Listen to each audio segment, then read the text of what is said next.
Should Lettings Negs be paid commission? Today I'm joined by Sophie Lang, who is the boss lady of, a co-boss lady of Lang in Falmouth, and we're here today looking over the beautiful beaches of Falmouth. Sophie, you and I had a bit of a ding-dong, a mild ding-dong, mind you, about should lettings negotiators be paid commission. My personal opinion is no, they shouldn't. You disagreed. I disagree. Why is that? Talk to me.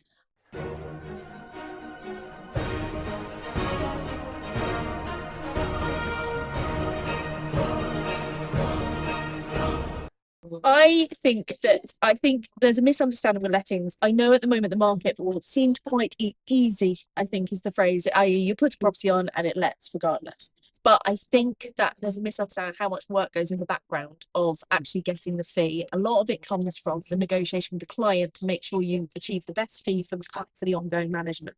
And then the fees going forward for setup and finding the right tenant. Although there's a misconception that at the moment we put properties on and they're flying out the doors, that's changing dramatically, especially in the last 6 months. We're now having to negotiate more on rent. We are seeing rent drop. We are seeing tenants getting more savvy.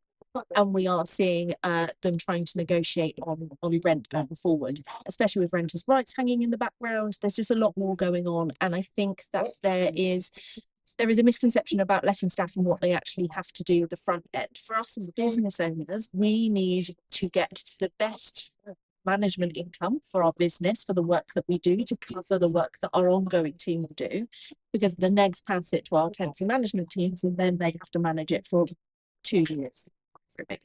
So it's set up in the right way to make sure that going forward. So that's why we pay commission, because we are getting the team on board with that concept.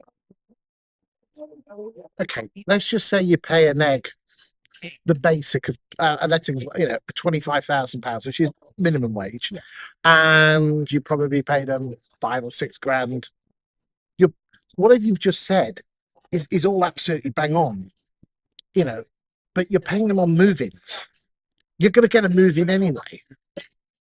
Surely you should be commissioning them, if you are going to pay them on commission, is retention of landlords, or what percentage you got from the rent. Whether you're arguing the toss over 900 or 880. I'm sorry, that's I'd rather I think you should pay them 30 grand. And if and you say, well, if you paid your negs, and again, let's not mention two figures, one set of negs 25 grand plus 5, and then the other one said, right, 30 grand, but you do the same job with the same amount of passion. I genuinely believe the 30 granders would work even harder. I disagree through experience. Okay, and you do have that one on me. I do have some science to back up my thoughts, but you are at the front. I'll give you that. The front end. I think that the idea that I think we're looking at commission in different ways, because different agencies do it differently. There's some agencies that play a flat rate per move. Yes. I don't think that's right. Oh, now we're getting somewhere. Go on, I'm interested. I think flat rates per move-in mean nothing, because, like you said, that property's going to let. People are going to move in. That's how most agents do. Most agents do it on flat. We changed years ago to deal value. So we pay a percentage of the deal value to the negotiator, and that encourages better rents for high land. Okay, but hold on a second. Let's just, again, I'm a landlord. I've got a 1-bedroom flat. If a neg negotiates me 900 as opposed to 880, it's going to probably be 50p, isn't it? But over a long term, the thing is with lettings, we're a long-term game. We're not a short-term game. It's not like sales where you get your commission and done and move on. For lettings, we look over it at the average length of management. So if you take that 50p over 3, 4, 5, 10 years, then it's more significant than if it's a 6 month. Why don't you just pay them a lump? Like we've got 900 landlords, and therefore X number, so therefore the bonus at the end of the year is X.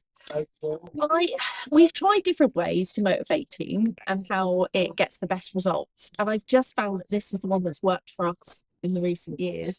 I think the model's going to change. I think everyone's going to have to look at commission structures in the years coming, especially with renters' rights. We're not going to have fixed terms anymore, so we can't pay over a deal value of 6, 12 months, because we don't know if that property will be let for 6 months anymore.